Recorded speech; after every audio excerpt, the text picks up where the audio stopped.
Hello everyone, nubkeks here. Welcome back to Nub Raids. It's shard pulling time because the Champion Chase tournament for, well, a chance for Raphael has gone live. Certainly it's not a must do, but I kind of think why not, right? 2x Ancients with 10x for Raphael. These are the rewards over here. First time for me seeing these, obviously. But yeah, all right, we've got a big chunk, 200 Titan event points. That's pretty huge for trying to get through. I see there are mythical fragments for winning the tournament. Very unlikely that happens. If you're a big spender, I tell you what, you're very happy to win this tournament. Get almost an entire mythical relic attempt for very powerful relics. 6 mythical relentless pieces for your Galathir and a mythical skill tome. Yeah, that's nice. Rewards over here are good. They're good. Yeah, there's good stuff in here. I'm not sure how far we are going to get, but we're going into it, and it is 2x ancient shards with a 10x for the new button down here for Raphael. It's a pretty good. I mean, honestly, I can't think of a better time to pull my ancient shards than this, and we're going to be using the new toggle where we can now summon directly into our reserve vault, which has absolutely tons of space. So hopefully we won't really need to worry too much about space, hopefully, for a while. So we'll see what we can do. Bear in mind, guys, what is your chance? A 10x. What is your chance of getting Raphael? Must be massive, right? Probably around about 7% if you get a legendary. So when you pull the shards and boom, you get the big golden lightning bolt, it's a legendary. 7% chance it's Raphael. About a 93% chance it's any other summonable legendary in the game. It's a good chime to pull, but it's not amazing. We'll see if we can get him. I'm on the fence about how good Raphael is. He seems like a good damage dealer, but it seems like he relies on his berserk debuff to go crazy. And there's a lot of downsides to it. Oh, look, they all say reserve vault. That's interesting. I do forget how fast you pull when you pull ancients. Of these epics, just to mention, Miscreated Monster is still solid with his AoE stun. It's only a 50-50, mind you, but it does give you a decent shield. But yeah, old Miscreated Monster, he used to be absolutely crazy. I think he's still really, really good, but he's nowhere near as crazy as he was back in the day. Like, 50% AoE stun is just not very exciting in 2025, in my opinion. Epics galore, we're definitely expecting 2 to 3 per 10, but probably 2 per 10 pulls. We're being a bit lucky there. These are mostly useless. Catacomb Counselor, keep a copy. You need him for the ally attack for one of the stages in Undead Horde's Faction Wars Hard. It's much easier if you do it but you basically need to use him. I mean, maybe you could do it elsewise, but it'd be really tough. 1% chance per shard to get a legendary. We're getting lots of epics, which is nice for points. These two suck. Skull Crusher, decent. Again, I will say Skull Crusher, is he overly carried? Is he overly carried by his reputation? Back when the game initially launched for doing Demon Lord Clan Boss, is he a relic of a vastly bygone age of Raid Shadow Legends? Has he been sitting in everybody's vaults for the last several years unused? Let me know. Have you ever? I don't think I've ever actually used him. But he has this reputation as being one of the better epics just because he's good for like the first month or two of the game. And then I think probably in 2025, rapidly outpaced, probably. I'm sure he's still good, but I don't know. I'm on the fence about him. Kunoichi, she's all right. Nothing too special. She's all right. We're just going to pull, I think we're just going to pull all the ancients. Again, chasing Raphael. This is very much optional. You don't have to do it. But it's one of the better events for pulling Ancients. Might as well go for it. Ancients are just not worth much for a later game account. Of course, there may well be guaranteed events for Raphael and Leonardo. I'd be kind of shocked if there weren't. So if you want to play it safe, if you're lower on resources, I've got like 240 Ancients here, just burning a hole in my pocket. If you're lower on resources, don't do it, right? Wait, be cautious. We got a couple of actually genuinely decent epics here. Gorgrab is decent. He's got terrible base speed, but sort of a mini Arbiter. He's not bad. Again, early game and very, very helpful for Undead Horde Faction Wars. Like if you don't have Sifi, you're really going to be leaning on Gorgrab. So he's a great, great character.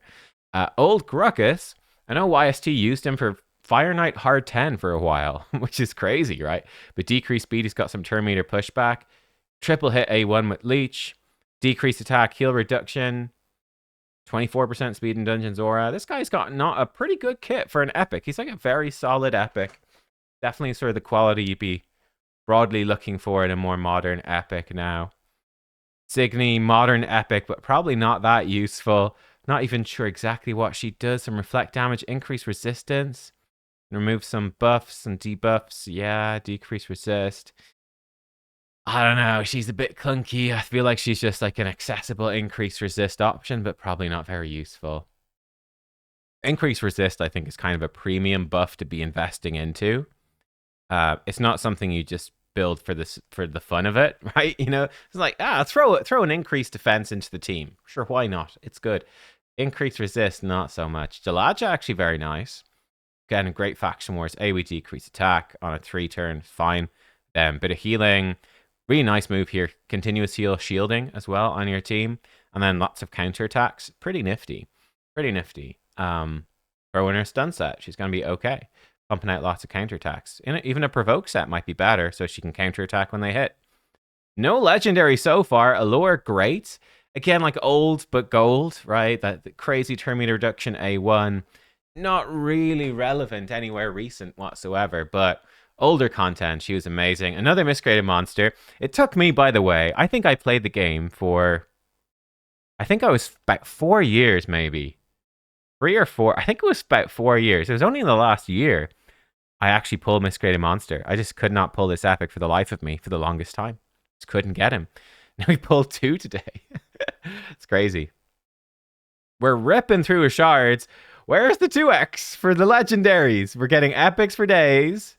Oh, Royal Guard, he's still great. I mean, he's just a great... He's one of the first epics in the game, and he's still great. Like 4 hits at random with can be placing decreased speed and decreasing turn meter.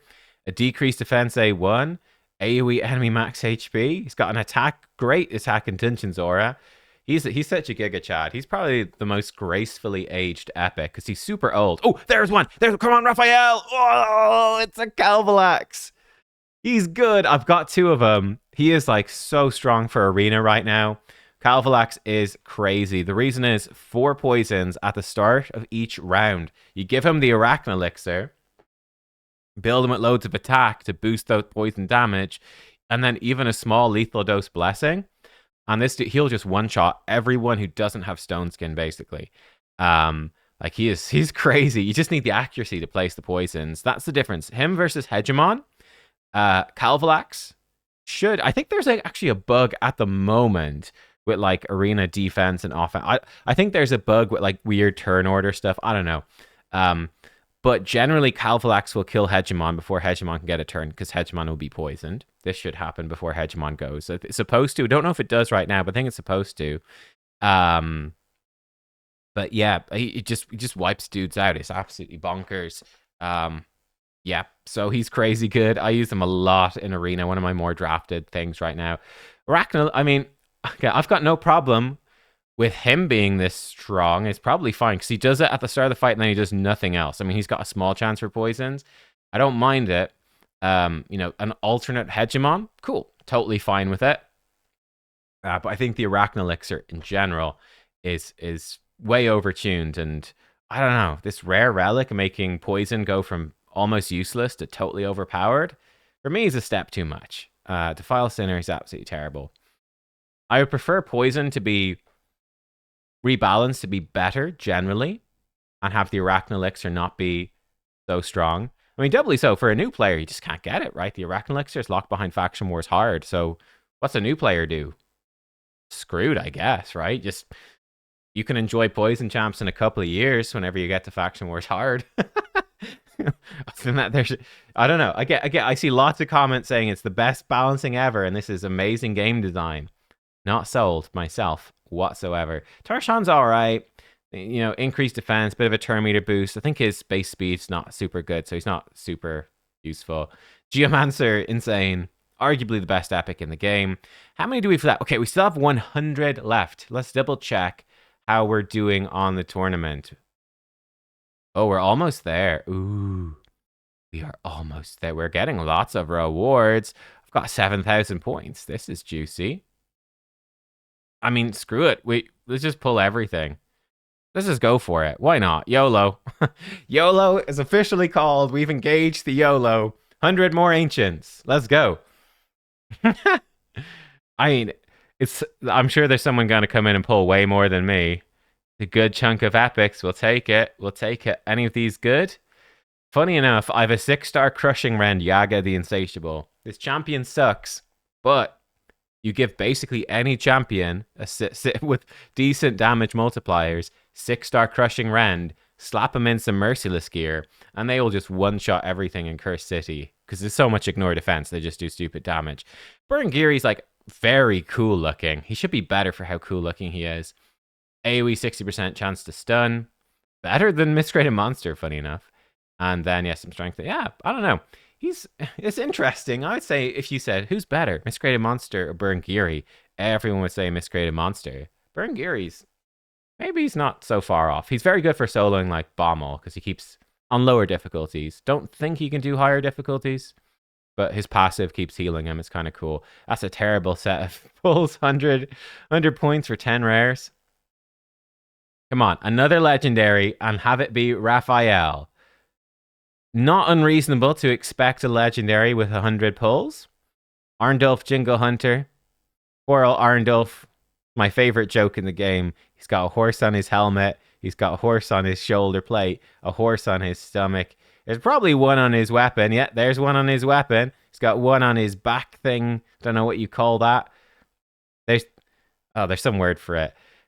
He's got a horse on his shield. The man, he loves horses. The only thing he doesn't have is an actual horse. Tragically. If they ever add like mounts or like large creatures to raid, which would be super freaking cool. Probably just large entities for certain battles. Oh, come on, Raphael! Oh, but he's new. Okay, here we go. If we need like Supreme Arndulf and give the man an actual horse. Amoch the First Satrap. That's awesome. We got somebody new. All right. I'm happy with that. I mean, I have most of the legendaries in the game. It's not easy to pull somebody who's new, I'll tell you. But this guy, he's very interesting. So, first of all, whenever he heals himself with a skill, he gets up to 50% more HP. So he's got to have really high max HP, which is important in HP in all battles, or which is only okay. But he has block debuffs on everybody, and then heals people based off his max HP, and more for every debuff. It sounds like a very small heal, and it is, but it does get 50% stronger potentially when this is scaled up, which is cool. Now, this is what's cool about it.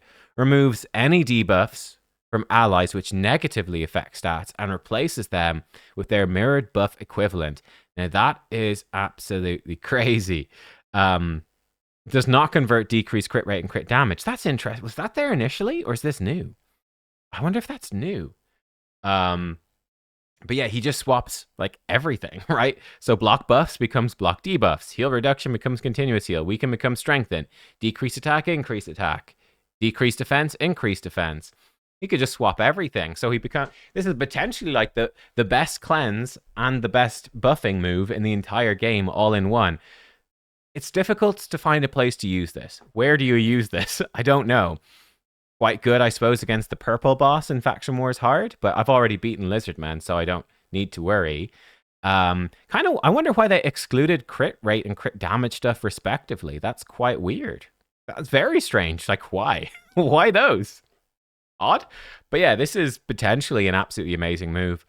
If we ever fight any bosses in the future that are going to put out loads of debuffs on you, this guy could be crazy good to protect you. But yeah, make you super strong. That's great, right? If block debuffs is stopped by block buffs, no problem. He turns block buffs into block debuffs anyway, so it's not so bad. Dragonkin Knowledge attacks one enemy, decrease resist, pain link, and decrease speed, and they're protected against bosses. Now, I love that. And then heals allies for every debuff that he places. I love this protected against bosses.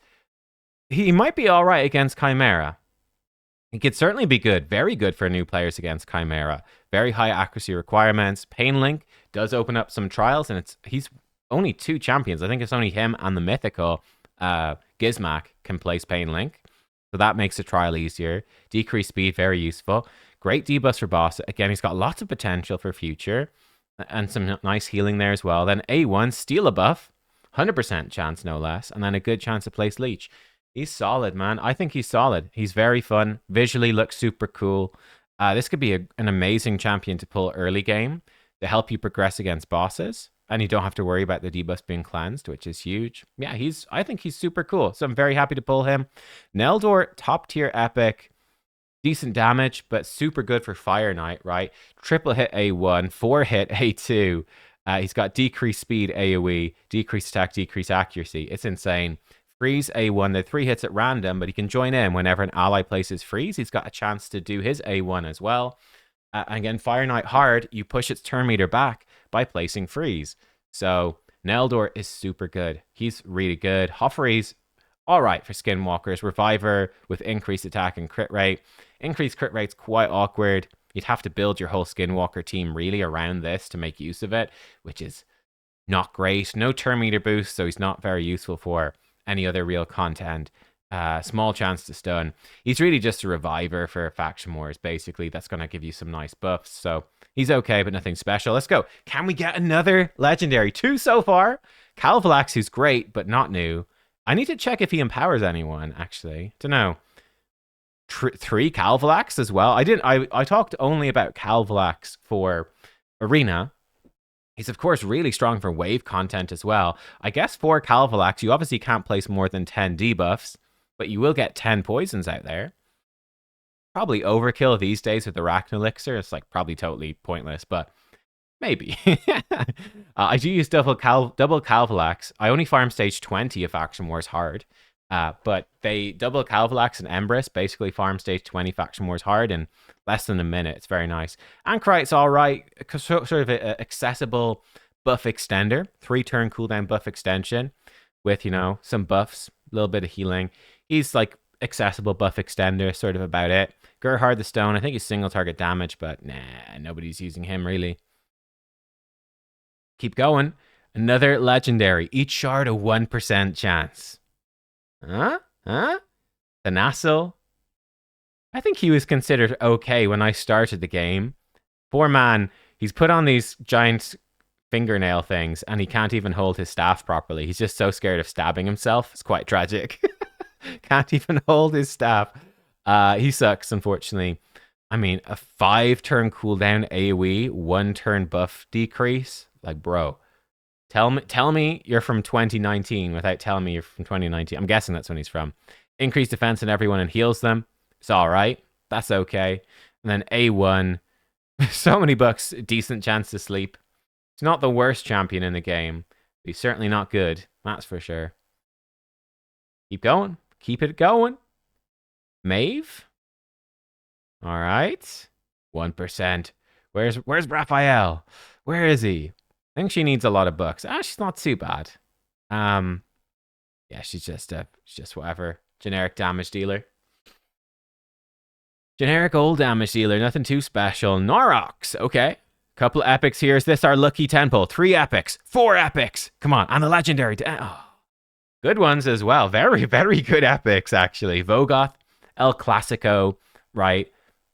Actually pretty sick, right? Pretty sick. He can put out leech. He can potentially increase skills. Pretty cool. But yeah, when he's attacked, heals allies by damage received. Opens up some really fun strategies. He is sick. Husk, AoE enemy max HP on a 4-turn. Also, it's an AoE stun, which is somewhat useful for other stuff. And there's A1 provoke. It's not super reliable, but it can help with Hydra. Norox, he's one of these new guys. What does he do? AoE provoke. Cannot be resisted if their defense is lower than his. Reflect damage on everyone. Still, it's a 4-turn cooldown, 75% chance to provoke.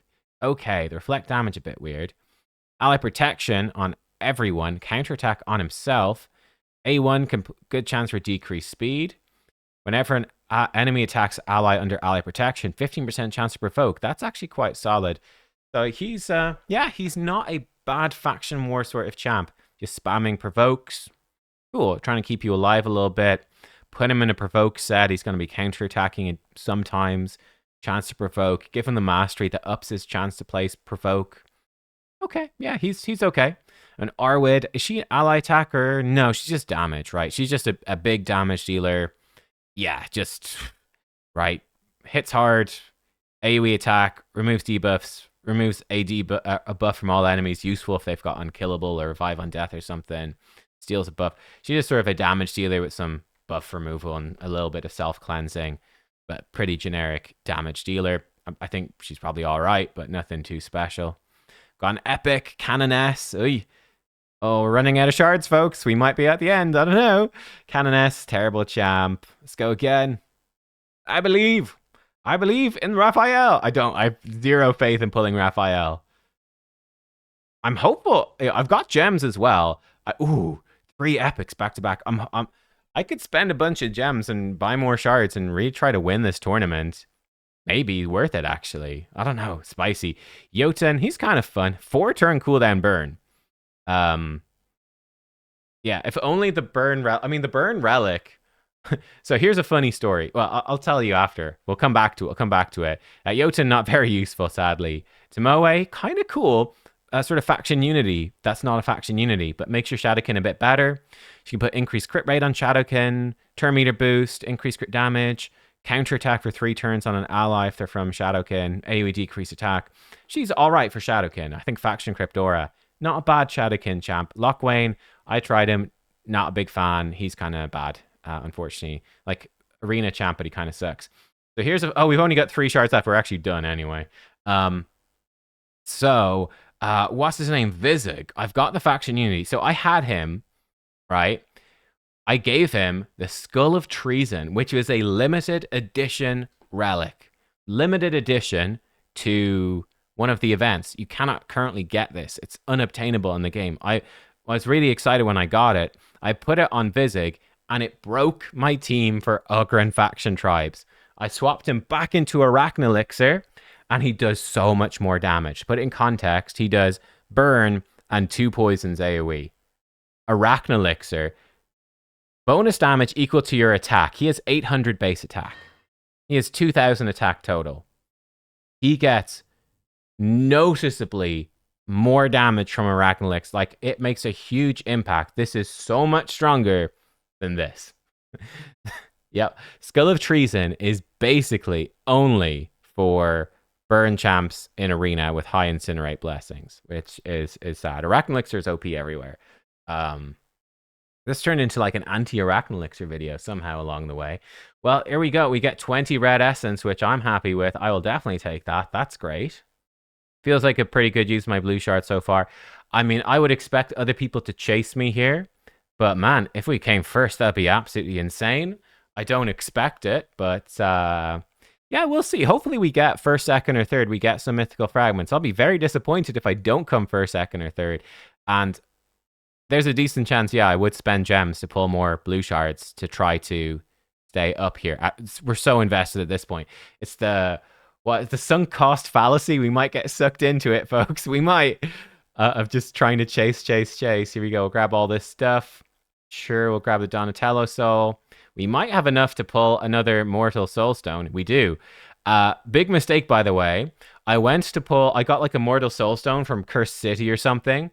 I clicked into the altar being like, I'll pull my Mortal Soulstone, and it automatically, either it was on my phone or something, I don't know, it opened up the Eternal Soulstone page, and I ended up pulling an Eternal Soulstone. And then I was like, well, I got a 6-star Taragi soul, which was cool. Off camera, annoyingly.